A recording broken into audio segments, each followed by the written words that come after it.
أصعب لحظة أنت بتمر بيها لما يتشال الغشاوة بتاعة التعلق من على عينيك وتقول يا هو إزاي أنا كنت عبيط قوي كده، هو إزاي أنا كنت بتذلل للشخص ده قوي كده، هو إزاي أنا أهنت نفسي ووصلت للمرحلة دي. على فكرة المرحلة دي على قد ما هي موجعة ومؤلمة على قد ما هتفوقك، والله هتفوقك فيما بعد، هتفوقك وتبقى مستشعر قيمة نفسك اللي انت أهنتها وعلقتها بشخص تاني خالص. هتتعلم من المرحلة دي ان مشاعرك تتحكم فيها، مش اي شخص يعني انا اسف تدلق عليه وتديله كل حاجة كده، ما ينفعش، ما ينفعش خالص. والله المرحلة دي هي مؤلمة بس هتشوف حاجات انت ما كنتش شايفها قبل كده، هتشوف حقائق، هتشوف الشخص ده على حقيقته، هتشوف حاجات تقول هو انا ازاي اصلا وصلت للمرحله دي.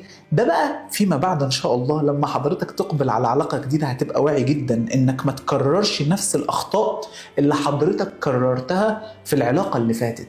فدي مرحله وعي مهمه جدا جدا جدا لازم تعيشها علشان تتخطاها وتتعلم منها.